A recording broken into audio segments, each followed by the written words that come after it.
오늘 말씀 나눌 제목은요, 말씀 앞에서라는 말씀인데요. 오늘 이 말씀은 특정한 한 세대를 마음에 두고 준비한 말씀입니다. 그런데 예배의 자리에서 이 말씀을 다시 붙들다 보니 이 이야기는 한 세대에게만 머무를 수 있는 말씀이 아니라는 생각이 들었습니다. 아직 이 자리에 오지 않은 사람들, 또 언젠가는 이 자리에 앉게 될 사람들, 그리고 이미 그 시간을 지나 지금 이 자리에 앉아 계신 우리 모두에게 먼저 필요한 말씀이라는 마음이 들었습니다.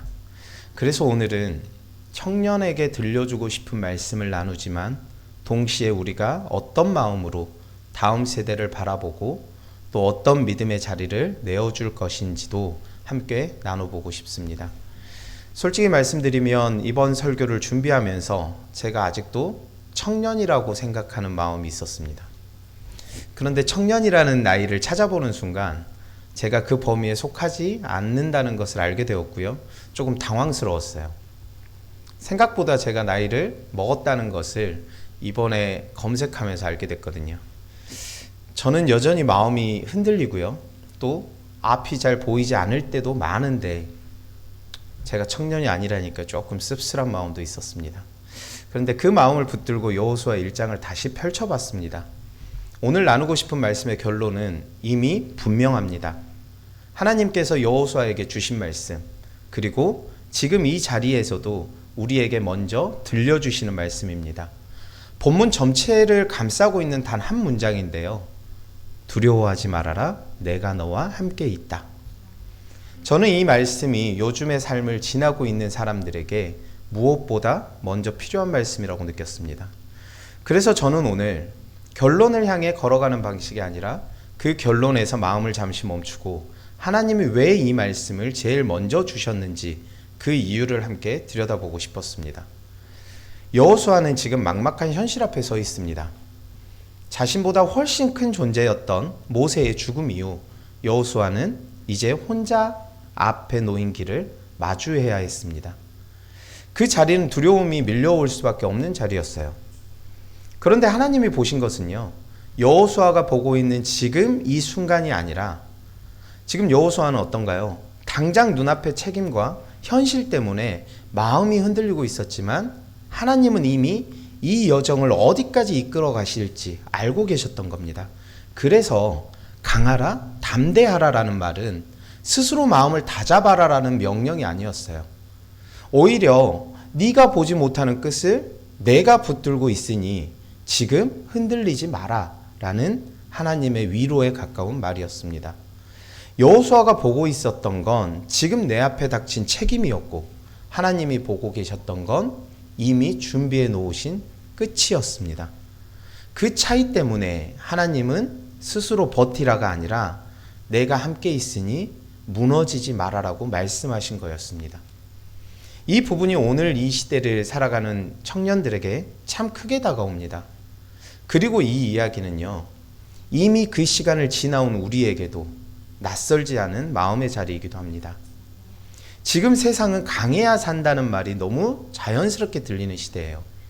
취업이든 혹은 사람과의 관계에서든 또 잘 살아보겠다는 마음이든 뭐든지 내가 더 강해야 한다는 압박이 숨쉬듯 따라오고 있습니다.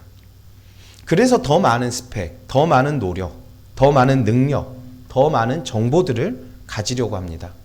조금만 뒤처지면 당장이라도 무너질 것 같은 기분이 들고요. 그래서 다들 스스로를 계속 몰아붙이고 있는 거예요. 내가 버텨야 돼. 내가 더 해야 돼.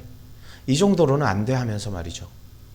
이 말씀은 우리가 얼마나 오래 버티는 방식으로 살아왔는지를 먼저 드러내고 있습니다. 강해져야 산다고 믿으면서 사실은 무너지지 않으려고 애쓰고 있었던 것이죠. 그래서 이 본문은요, 요즘 청년들이 서 있는 자리를 분명하게 드러내고 있습니다. 그 자리는 낯선 곳이 아니라 우리 모두가 각자의 삶에서 한 번쯤은 지나왔던 자리입니다. 강해져야 한다고 스스로를 몰아붙이는 그 자리에서 하나님은 이렇게 말씀하고 계십니다. 내가 너의 끝을, 내가 너의 길 끝을 보고 있어. 너는 지금 눈앞만 보느라고 흔들리지만 내가 너와 함께 있으면 너는 무너진 사람이 아니란다. 청년들에게 필요한 것은요, 스스로 강해져야 한다는 부담이 아니라 하나님이 붙들고 계신다는 이 한 문장을 마음 깊이 받아들이는 것입니다. 제가 청년이던 시절을 떠올려 보게 됐는데요. 제가 청년일 때가 2000년대 초쯤이었습니다. 지금과는 상황도 다르고 삶의 속도도 달랐습니다. 그때는 사실 미래가 이렇게 빡빡하게 다가오진 않았던 것 같습니다. 스펙이라는 말도 지금처럼 무겁지 않았고요. 취업 준비라고 해도 뭘 해야 하는지 정확히는 모르지만 어떻게든 길이 하나는 열리겠지라는 막연한 여지가 있었던 시절이었어요. 이 자리에 계신 분들 가운데는 자신의 청년의 시간이 문득 떠오르시는 분들도 계실 겁니다. 물론 그때도 불안하긴 했었죠. 그래도 어디로든 가든 한 번은 가볼 수 있을 것 같은 여지는 있었던 것 같아요. 그런데 지금 청년들을 보면요, 그런 여유를 거의 허락받지 못한 채 하루를 시작하는 것처럼 느껴집니다. 그래서 이 시대의 가장 큰 문제는 무엇을 이루었느냐 보다 멈추면 안 된다라고 믿으며 하루를 시작하는 데 있는 것 같습니다. 이게 일상이 그냥 되어버렸더라고요. 저희 집은 조금 제 사촌 동생들하고 나이 차이가 좀 있어요. 그래서 저희 동생들하고 이야기를 한 번씩 나눠봤어요. 이번 설교를 준비하면서. 그랬더니 우리 동생들이 하는 말이 이거예요. 조금만 쉬면 내 자리가 없어지는 것 같아요. 제가 청년 시절이었을 때는 상상도 하지 못했던 그런 압박감인데요. 기술도 발전했고 정보도 훨씬 많아졌고 무언가를 시도할 기회도 많아졌지만 정작 마음은 더 좁아지고 있는 것 같다는 생각이 들었습니다. 그러면서 참 아이러니함을 느꼈어요. 그래서 지금의 시대는 무엇을 이루고 싶은가를 묻기 전에 오늘을 어떻게 버텨야 하는가를 먼저 묻게 되고 있습니다. 요즘 청년들의 삶을 가까이에서 보게 될 때마다 저는 여호수아가 서 있었던 그 자리와 크게 다르지 않다는 생각이 들었어요. 모세가 죽은 뒤 갑자기 모든 책임이 자기 어깨 위에 얹힌 자리. 두려움이 아니라 살아남아야 한다는 압박이 먼저 오는 자리. 지금의 청년들도 어쩌면 그 자리에서 크게 벗어나지 못한 채 살아가고 있는 것 같습니다. 그런데 그 자리는 청년들만의 자리가 아니에요. 우리가 이미 지나왔다고 생각했지만 이름만 바뀌었을 뿐 여전히 다른 모습으로 반복되고 있는 자리이기도 합니다. 100세 시대를 이야기하잖아요, 요새. 그죠? 그런데 우리 역시도 멈추면 안 될 것 같고 멈추면 뒤처질 것 같고 그래서 어떤가요? 각자의 자리에서 버티며 살아내고 있지는 않은 것인지 돌아보게 되었습니다. 그래서 하나님께서 여호수아에게요, 가장 먼저 강하라, 강해져라 하지 않으시고요, 두려워하지 말아라, 내가 너와 함께 있다고 말씀하신 이유가 지금 더 깊게 다가왔습니다. 하나님은 여호수아에게 스스로 더 강해지라라고 요구하신 것이 아니었습니다. 그 무게를 혼자 버티라고 말씀하신 것도 아니었어요. 하나님은 이렇게 말씀하십니다. 내가 서 있는 이 자리, 너 혼자 견디는 자리가 아니야. 그 말씀의 깊은 이유를 알려주는 절이 바로 오늘 본문 8절인데요. 이 율법책을 내 입에서 떠나지 말게 하며 주야로 그것을 묵상하여 그 안에 기록된 대로 행하라. 그리하면 내 길이 평탄하게 될 것이며 내가 형통하리라. 여호수아가 붙들어야 했던 것은 자기 자신이 아니라 말씀이었습니다. 강함의 비밀은 의지나 끈기 혹은 타고난 성격에 있는 것이 아니라 말씀 앞에 서 있느냐에 달려 있습니다. 이 말씀은 오늘을 살아가는 우리에게 한 가지 질문을 남기는데요. 하나님은 이 말씀으로 지금을 살아가는 우리에게 무엇을 붙들라고 하시는가? 여호수아에게 하셨던 그 말씀이 지금 이 시대를 사는 우리들에게도 그대로 주어지고 있다는 생각이 들었습니다. 하나님께서 주신 말씀은 아주 단순한데요. 그래서 깊이가 더 있었던 것 같습니다. 너는 스스로를 증명하며 살아가는 존재가 아니야. 여호수아처럼 오늘날 우리도 늘 무엇을 해내야 하고 누구보다 강해야 하고 잠깐만 멈춰도 뒤처지는 것 같은 압박 속에서 자기 자신을 끌어올려야 하는 줄 알고 우리는 살고 있습니다. 그런데 하나님은 여호수아가 처했던 그 상황을 다 아시면서도 스스로 더 강해져라라고 말씀하지 않으셨어요. 처음부터 단호하게 이렇게 말씀하십니다. 내가 너와 함께 있다. 이 말씀은 강함이 우리 안에서 만들어지는 것이 아니라 하나님이 붙드심에서 시작된다는 사실을 분명히 하고 있습니다. 그래서 하나님이 붙드는 사람은요, 흔들릴 수는 있어도 무너지지는 않습니다. 이 말씀은 분명하게 말하고 있는데요, 우리는 스스로를 증명하며 살아가도록 부름받은 존재가 아니라는 것이죠. 강함은 내 안에서 시작되는 게 아니라 하나님이 함께 하심에서 시작된다는 것입니다. 그리고 말씀을 붙들고 서 있을 때 두려움이 마음을 차지하지 못한다는 사실이었습니다. 하나님은 여호수아에게 말씀을 붙들라고 하셨지 자기 마음을 더 독하게 다잡으라고 하지 않으셨어요. 이 말씀 앞에서는 누구든 자신이 버텨왔던 방식을 돌아보지 않을 수가 없습니다. 이 말씀은요, 우리가 무엇으로 버텨왔는지를 조용히 드러내고 있습니다. 겉으로는 잘 지내는 것처럼 살아왔지만 사실은 무너지지 않기 위해 애써왔던 시간들이 우리 각자에게 한 번쯤은 있었을 것입니다. 버텨야 한다는 마음이 먼저 앞서고 그 과정에서 내가 누구인지를 묻게 되는 시간. 말씀 앞에 서니 그동안 붙들고 있던 힘이 정말 힘이었는지를 제 스스로가 묻게 됐는데요. 저 역시 이 말씀 앞에서 그런 제 과거의 모습을 보았습니다. 저는 영업 일을 하면서 살았어요. 사람을 만나고 또 말로 그 사람을 설득하고 상대의 기분과 반응에 맞춰서 나를 조종하며 살아야 하는 그런 자리였습니다. 그 자리에서는요, 제 생각은 없었어요.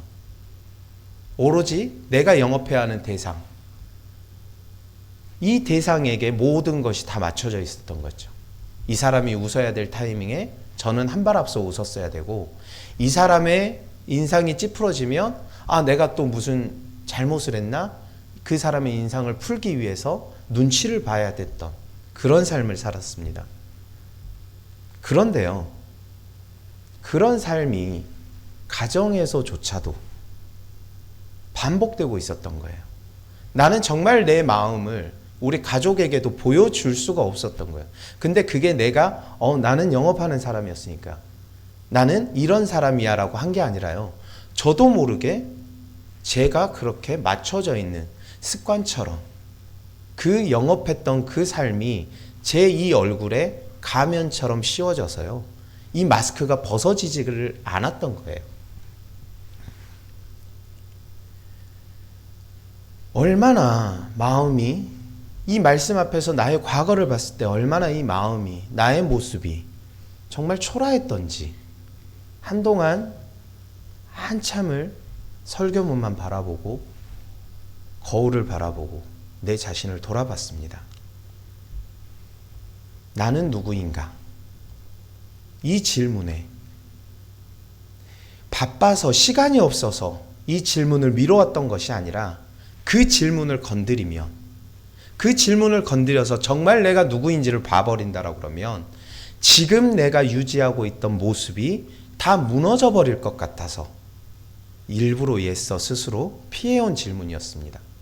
겉으로는 괜찮아 보였어요. 잘 살았어요. 멋있었어요. 근데 지금 돌아보면요, 그 시간은 제가 살아낸 시간이라기보다 가면을 쓴 채 견디고 있었던 시간이었습니다. 말씀 앞에 서니까요, 그 가면이 얼마나 오래, 얼마나 깊이 제 얼굴에 붙어 있는지도 다시 한번 확인하는 시간이었습니다. 그 가면을 벗을 생각조차도 못했습니다. 그 가면을 벗으면 무너질 것 같았어요. 그 가면을 쓴 채 그냥 버텨야 했던 겁니다. 그리고 이 질문이 남았습니다. 나는 누구야? 지금 말하고 있는, 지금 움직이고 있는 이 모습이 정말 나일까? 아니면 세상이 성공이라고 말하는 기준에 나를 맞춰 살아오고 있는 것은 아닌가? 이 질문은요, 감정이 앞서서 생겨난 질문도 아니었고요. 이 설교자의 삶으로 들어서겠다라고 하는 그 순간에도 내가 가면을 쓰고 있는 모습이면 어쩌지라는, 그래서 더 많은 눈물을 흘리고 그래서 더 많이 하나님께 매달렸는지도 모르겠습니다.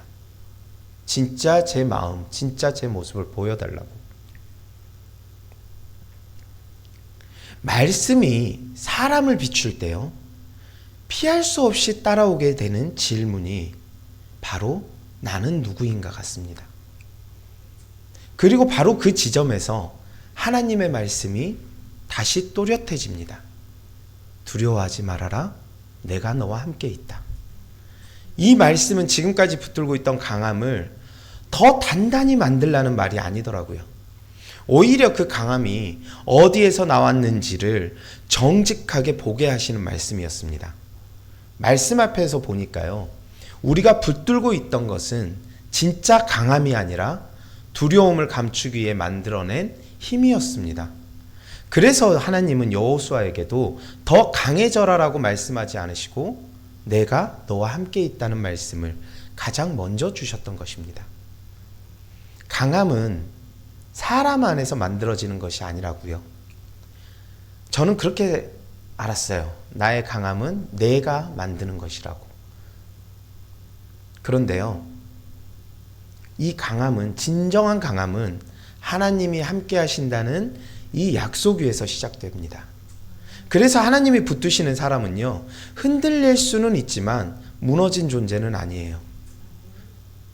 저는 돈이 조금 더 있어야 안심이 됐습니다. 제 자리를 지켜야지만 괜찮았습니다. 사람들 앞에서 무너지면 안 된다는 조급함을 가지고 있었습니다. 그래서 끝까지 버티려고 만들었던 그 단단함. 말씀 앞에서는요, 제가 붙들었던, 제가 만들었던 그 강함이 아니라 두려움을 감추기 위해 붙잡고 있었다는 걸 인정하게 된 시간이었습니다. 저는 가면을 제가 직접 벗겠다고 결심한 적이 없었어요. 하지만 내가 너와 함께 있다는 이 한 문장 앞에서 그동안 버티고 있던 힘이 먼저 내려놓아졌습니다. 더 숨길 필요도 없었고요. 더 강한 척할 이유도 없었어요. 그때서야 제 가면이 벗겨졌다는 것을 알게 됐습니다. 그리고 나니까요, 하나님께서 왜 여호수아에게 가장 먼저 두려워하지 말라라고 말씀하셨는지가 더 선명해졌어요. 여호수아에게 필요했던 것은요, 새로운 능력이 아니었습니다. 제게 필요했던 것은요, 더 단단한 의지가 아니었습니다. 하나님이 함께 하신다는 그 한 문장이 사람을 다시 일어설 수 있는 힘을 준다는 것을 제 삶에서 더 이상은 부인할 수가 없었던 겁니다. 말씀 앞에서 제 모습이 적나라하게 드러나고 나니까요, 더 이상 이 말씀을 피해서 서 있을 수가 없겠다는 생각이 들었어요.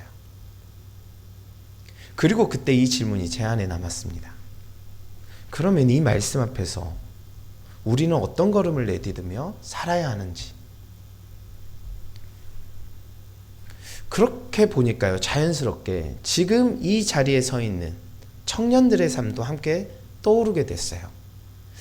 더 곰곰이 생각해 보니까요, 이 질문은 단지 청년들만의 질문은 또 아니었습니다. 정답을 미리 알고 던지는 질문이 아니라 말씀이 마음을 건드릴 때 우리 누구에게나 생겨나는 질문이었습니다. 우리는 늘 뭔가 더 해야 할 것 같고요, 앞으로 나아가야 한다는 생각에 하루도 편하게 쉬지 못할 때가 많습니다. 그런데 하나님은 여호수아에게 앞으로 얼마나 걸어가야 하는지보다 너는 누구와 함께 걷는 사람인지를 먼저 알려주셨어요. 그게 제 마음을 오래 붙들었습니다.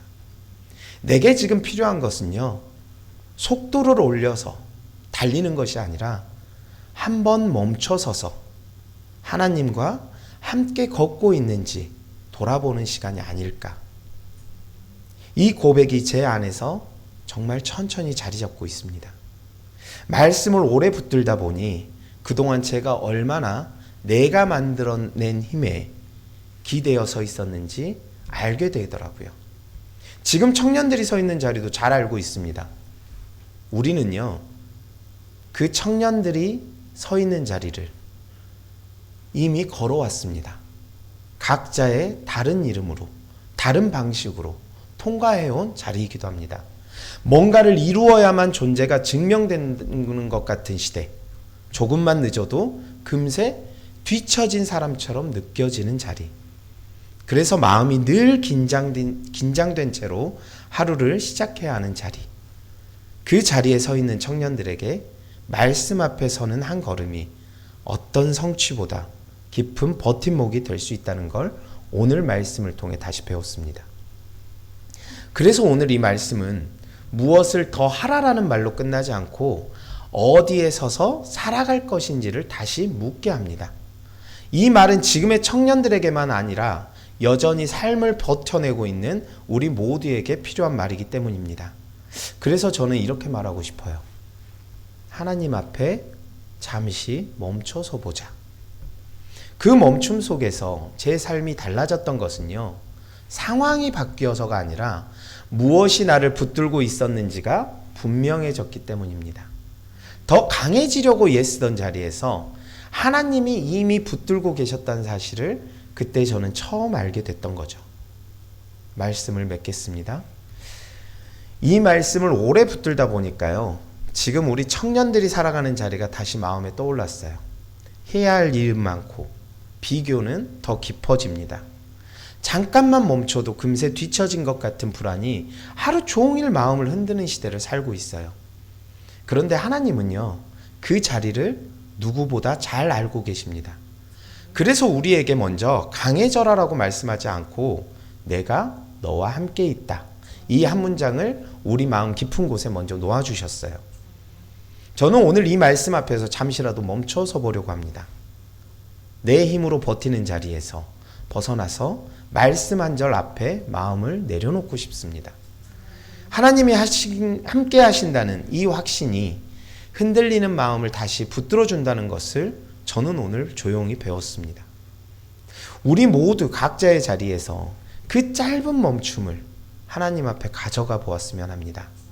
우리가 강해서가 아니라 하나님이 붙드시기 때문에 우리가 다시 일어설 수 있다는 것을 오늘 하나님께서 우리에게 들려주시는 말씀이 바로 그것입니다. 그리고 이 말씀이 오늘을 살아가는 청년들에게는 다시 걸어갈 힘이 되기를, 또 이 자리에 먼저 와 있는 우리에게는 다음 세대를 품는 믿음의 자리가 되기를 소망합니다. 기도하겠습니다. 하나님 아버지, 오늘 우리에게 두려워하지 말라, 내가 너와 함께 있다, 이 말씀을 다시 들려주셔서 감사합니다.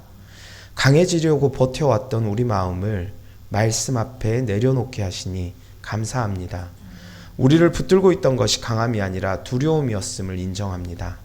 주님, 우리의 힘이 아니라 하나님이 함께 하신다는 이 약속 위에 다시 설 수 있게 해주시옵소서. 이 시대를 살아가는 청년들에게 스스로 증명해야 한다는 짐 대신 붙들고 계시는 하나님을 먼저 믿게 하시고 우리 모두에게는 다음 세대를 품는 믿음의 마음을 허락해 주시옵소서. 오늘도 우리의 하루를 말씀 위에 세워주시기를 바라며 이 모든 말씀 우리 주 예수 그리스도 이름으로 감사기도 드립니다. 아멘. 찬송가 204장 주의 말씀 듣고서 찬양드리며 주님 앞에 예물 올려드리겠습니다.